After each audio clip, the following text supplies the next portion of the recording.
शांति।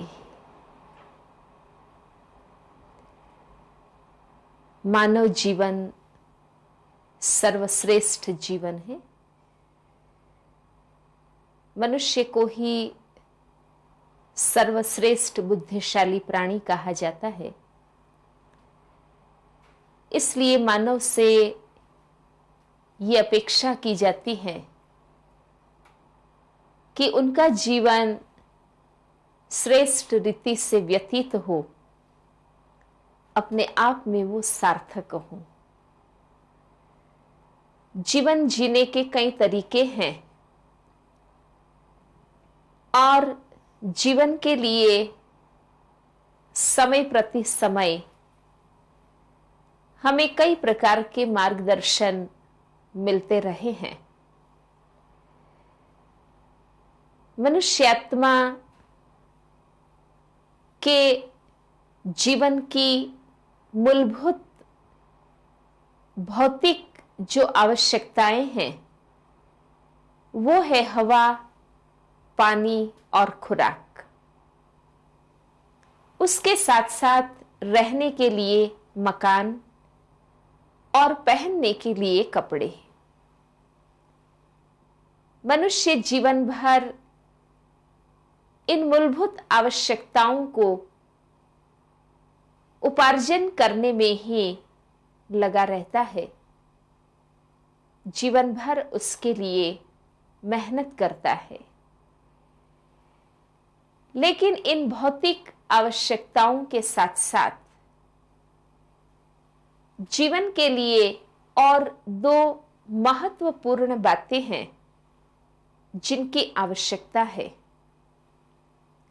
और वो है कि व्यक्ति के साथ कैसा व्यवहार करे और व्यक्ति वस्तुओं के साथ कैसा व्यवहार करे। उस व्यवहार के बारे में उचित समझ उनके पास हो और उस समझ के अनुसार वो अपना जीवन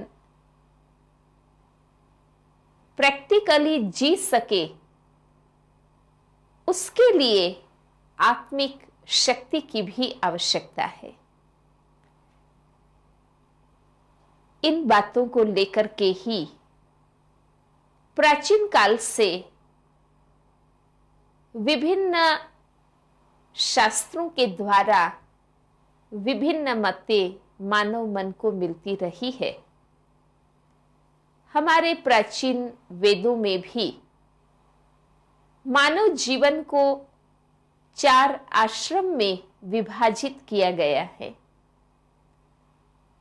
मनुष्य की औसत आयु 100 वर्ष की मानकर वेदों में ये बताया गया कि मानव जीवन के प्रारंभ काल के 25 वर्ष, जिसको ब्रह्मचर्याश्रम कहा गया, मनुष्य अपने सांसारिक जीवन से दूर अपनी ब्रह्मचर्य की अवस्था में कहीं जंगल में, गुरुकुल में, गुरु के सानिध्य में शिक्षा प्राप्त करे, विद्या अध्ययन करे। जीवन के आरंभ के ये 25 वर्ष ब्रह्मचर्याश्रम के विशेष विद्या उपार्जन के लिए माना गया। उसके बाद के 25 वर्ष गृहस्थाश्रम कहा गया। गुरु से दीक्षित होकर संसार कर्म क्षेत्र में आकर अपना जीवन जीना, पारिवारिक और सामाजिक जिम्मेवारियों को निभाना, और इस गृहस्थाश्रम के बाद जीवन के 25 वर्ष वानप्रस्थ माना गया, जिसमें व्यक्ति अपने होते हुए प्रवृत्तियों से न्यारा रहे, और उसके बाद के 25 वर्ष संन्यास आश्रम कहा गया कि व्यक्ति अपनी प्रवृत्ति से अलग होकर संन्यास ले और ईश्वर प्राप्ति के लिए उपासना करें। लेकिन वर्तमान समय के अनुसार ये बात हमारे जीवन के अनुरूप कहां तक है, क्योंकि अभी मानव जीवन की औसत आयु 100 वर्ष की नहीं है। वैसे भी अकाले मृत्यु का फुल समय चल रहा है, इसलिए जो भी जीवन हमारे हाथ में है उसमें ही इन चारों ही आश्रम का एक साथ समन्वय होना चाहिए। राजयोग जीवन पद्धति जिसमें चारों ही आश्रम का एक साथ समावेश होता है। आध्यात्मिक ज्ञान के आधार पर राजयोगी जीवन बनाना अपने आप में जीवन को श्रेष्ठ रीति से जीने की पद्धति को अपनाना है। राजयोगी जीवन पद्धति में ब्रह्मचर्याश्रम समाया हुआ है, क्योंकि योगी जीवन का आधार पवित्रता है, ब्रह्मचर्य है। पवित्र मन परमात्मा की याद में सहज एकाग्र हो सकता है। विषयी मन मन को चंचल बनाता है, मन को भटकाता है। इसलिए विषय विकारों का उपभोग न कर पवित्रता के व्रत को अपनाना,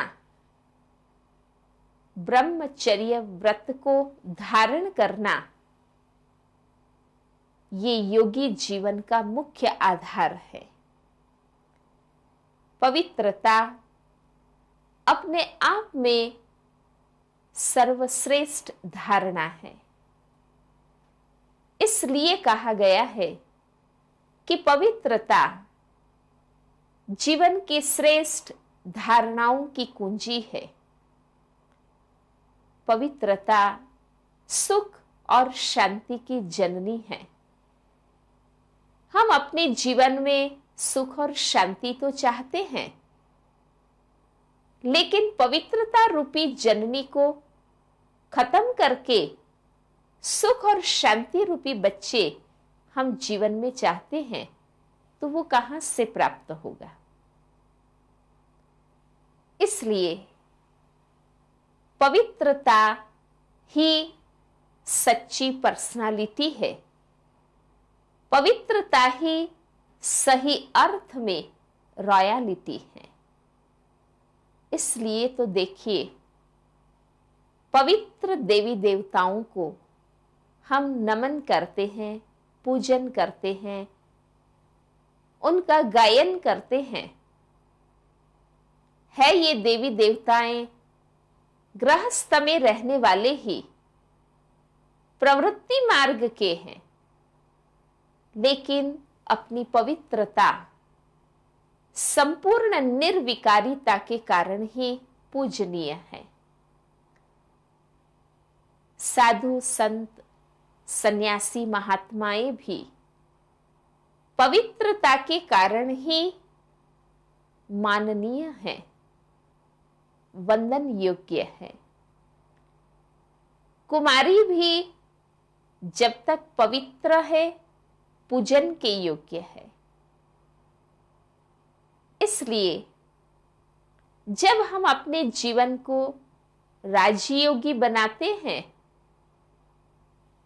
तो उसमें पवित्रता समाहित है और उस ब्रह्मचर्य की स्थिति में आध्यात्मिक ज्ञान को जीवन में चरितार्थ करने का अभ्यास हम करते हैं। जीवन और जगत के जो सनातन सत्य हैं, उन सत्यों को अपने आचरण में लाने का अभ्यास करते हैं, स्वाध्याय करते हैं, अपने आप का अध्ययन करके अपने आप को परिपूर्ण बनाने का पुरुषार्थ करते हैं। इसलिए योग का आधार पवित्रता है। पवित्र बनते हैं तो हम योगी बन सकते हैं, और जितना हम योगी बनते हैं उतना हमारी पवित्रता परिपक्व बनती है। इस प्रकार राजयोग की जीवन पद्धति को जब हम अपनाते हैं तो ब्रह्मचर्याश्रम स्वतः ही पालन हो जाता है।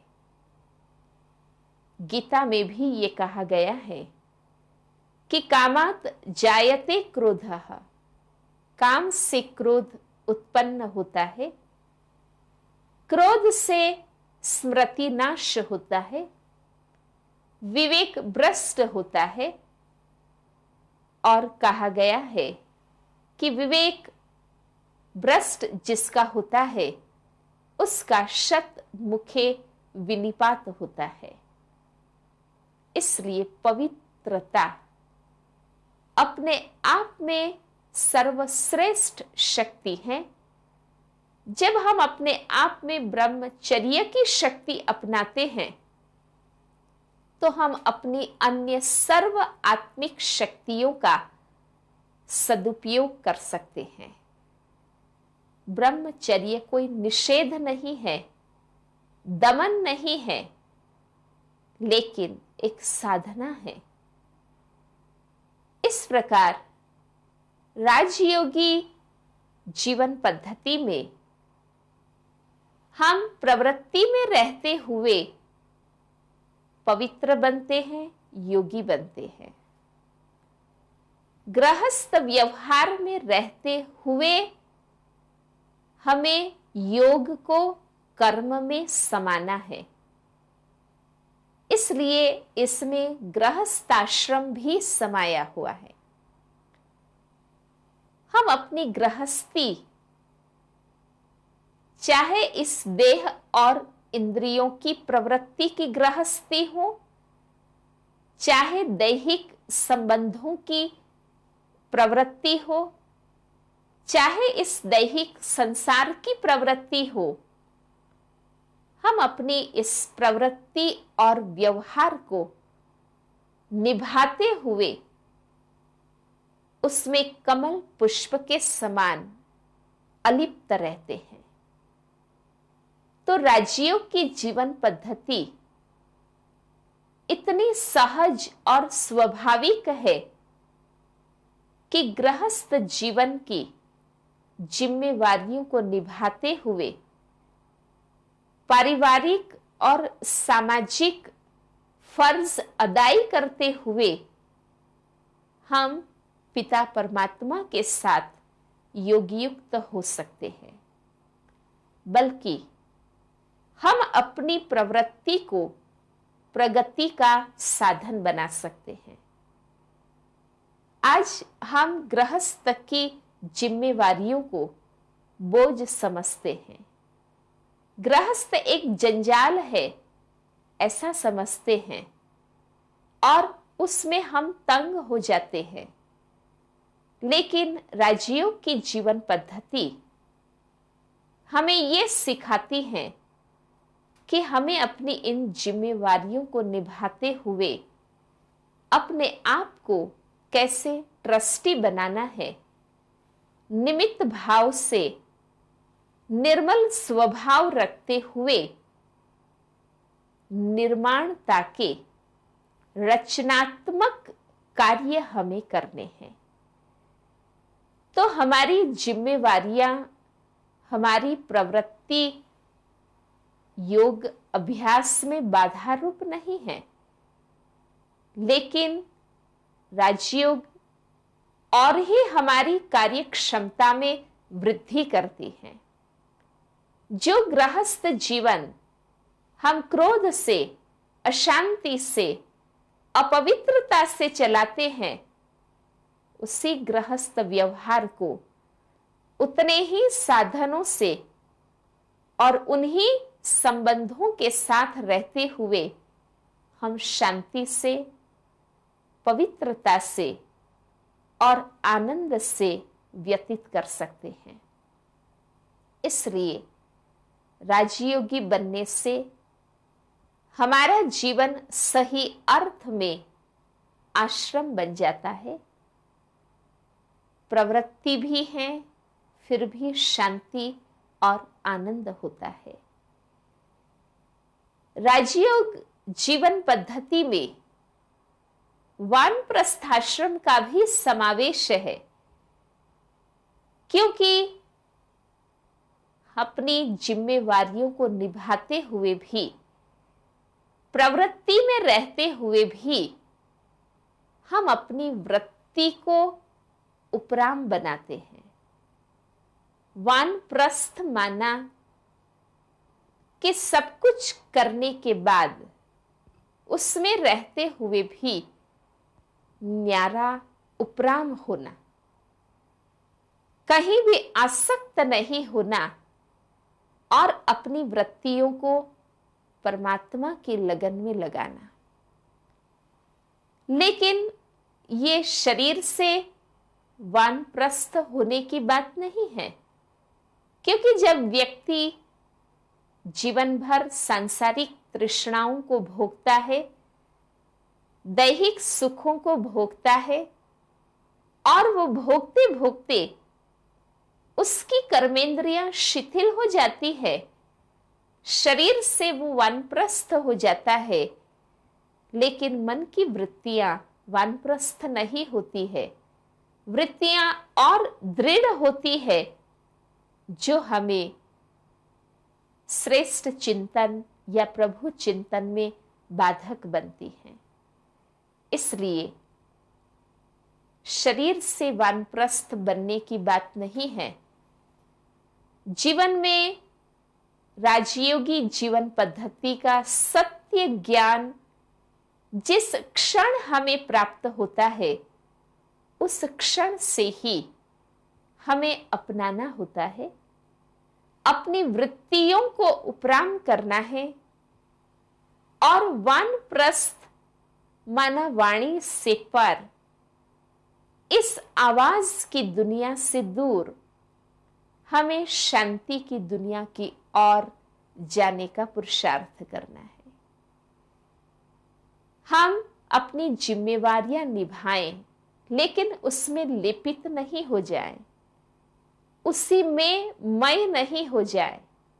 लेकिन वो सब कुछ करते हुए भी जब हम ये समझते हैं कि यह विश्व नाटक अब तो अपने अंतिम चरण पर पहुंच गया है, कलयुग अब अपने अंतिम श्वास पर है, आज का बालक भी वानप्रस्थ ही है, इसलिए वृत्ति से उपराम होना है। अपने आसक्ति के लंगर को यहां से उठा लेना है। अगर हम अपने आसक्ति के लंगर को उठाते नहीं हैं, तो हम कितना भी बाह्य रूप से आध्यात्मिक साधना करते रहे, लेकिन उससे हम अपने आप में शक्ति भर नहीं सकते हैं।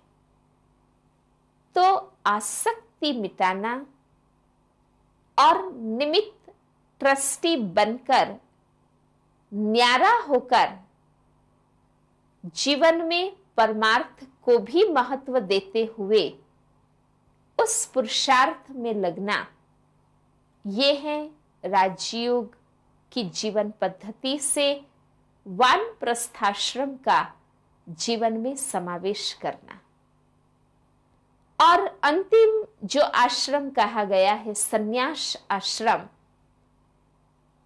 हम अपने इस जीवन में रहते हुए जब राजयोगी बनते हैं तो उसमें संन्यास आश्रम का भी समावेश हो जाता है, क्योंकि संन्यास माना कोई बाह्य रूप से घर बार छोड़ना, भगवा पहनना या जंगल में चले जाना, वो संन्यास नहीं है, लेकिन बुद्धि से भूलना है।